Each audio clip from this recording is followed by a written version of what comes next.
All right, Repo Man 64.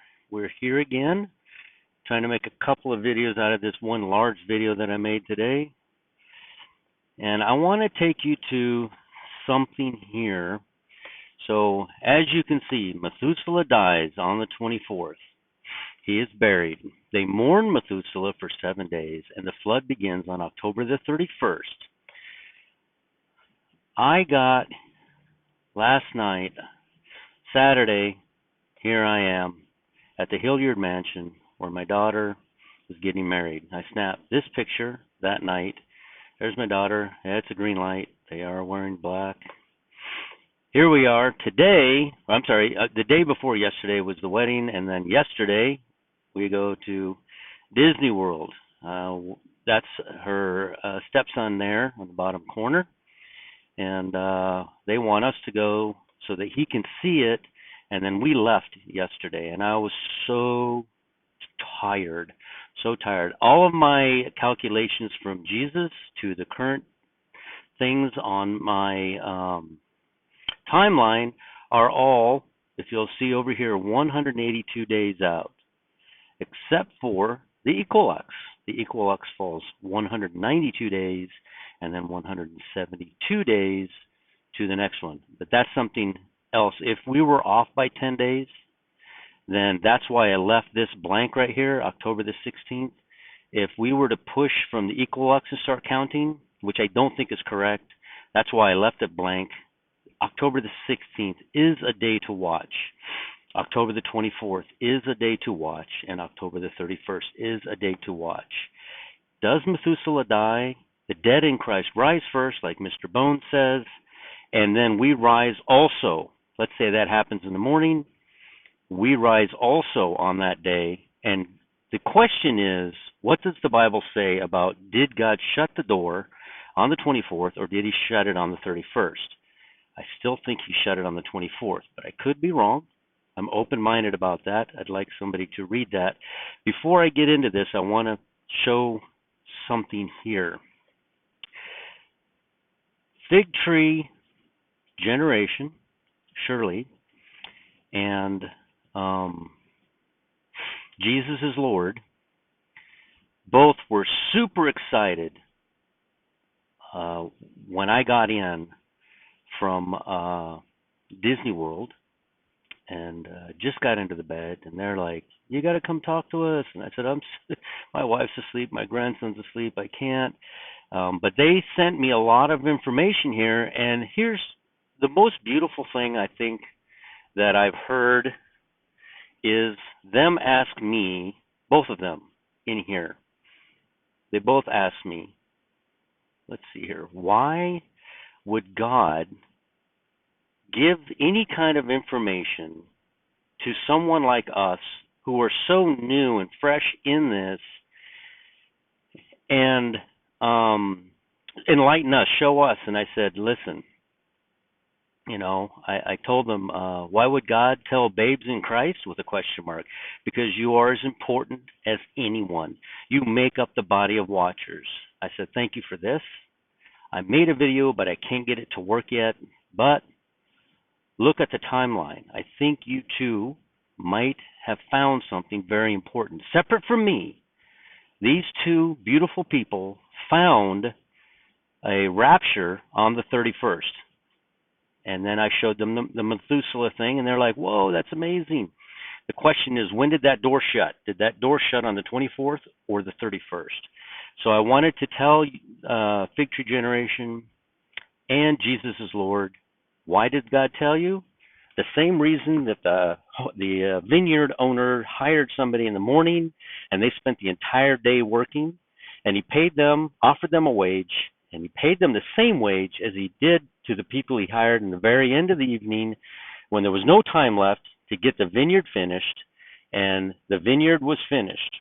Each of them were given the same wage. Each of them are super important. Each of them are a part of the body. And I wanted to show you that. And that's very important for everyone here who's watching. It's very important for you to understand that When I say I've been watching for 35 years and doing timelines for so long, I can't even count. I have them stacked up, just stacks of them, timelines that I've worked out. It's because I'm a watcher, and so are you. And that's what we do. It's not about anybody. I've never lost my faith. I don't know anybody who says, "Well, I was watching, but I just don't believe in it anymore." I've never heard of that.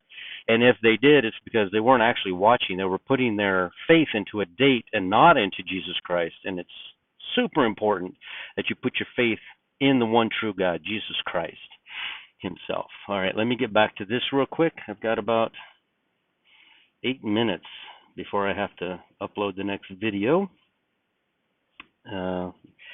Where was I? Over here. Okay, I want to read this to you really quick. This is from the Legend of the Jews. Okay? I might save that for the third video. Let me see. Will. His hair's all disheveled. That guy. If you're not subscribed to Worship and Watch, you really should be, because he's awesome. All right. Yeah, I guess I'm going to start it, and then if I don't get done quickly enough, I'll just stop in the middle. Here we are. The Nephilim are talking to Noah. And they asked Noah, "Wherefore this ark?" They asked him, "Why are you building an ark?" And Noah replies, "God will bring a flood upon you." And the sinners, the Nephilim, or the ones with their DNA changed, what sort of flood? And then they go on in their pride. If he sends a fire flood against that, we know how to protect ourselves. They're ready to protect themselves against God himself. They have put God in a box, made him so small and themselves so big that they think they're going to overpower God. They actually believe that. Is that not any different? Is that not any different whatsoever from what's going on today? The very wealthiest of the wealthy have dug themselves some underground, massive complexes where they have food and water to last them for more than 7 years. They're going to get their own way. It would be so much easier if you would just go to a quiet place by yourself, get on your knees, and ask God into your heart. Nobody needs to know. You don't need to tell anybody. And I wonder how many of those people who are down there have said, "You know what? Who are making these things underground, these complexes underground, have told themselves, you know what? Jesus is the only way." None of them. None of them.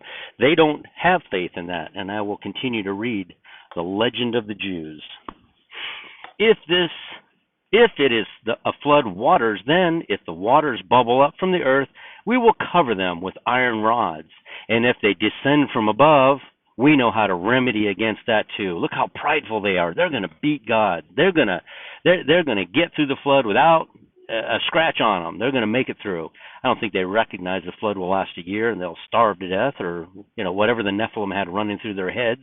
But I can assure you that God's plans will never be thwarted in any kind of way.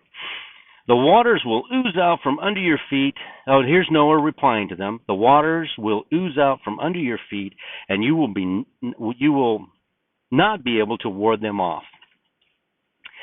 And we go on to read, partly they persisted in their obduracy of heart against Noah, and made known to them that the flood would not descend so long as the pious Methuselah sojourned among them.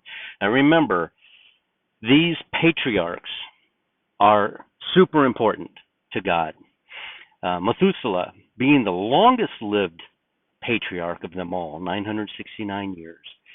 The promise was made 120 years earlier to Methuselah. You will not be counted amongst the wicked. I will not drown you in the flood. You will die before that time. And that's why those 7 days exist. I always wondered what it was. Why would God shut the door and just leave Noah in there for 7 days? And I found it right here, the Legend of the Jews. I mean, it is written in the Bible. It is true. They waited 7 days. We just didn't know why, and here it is. The period of 120 years which God had appointed as the term of their probation having expired. All right, so he told them, you got 120 years to come to Christ. What does the 120 years represent?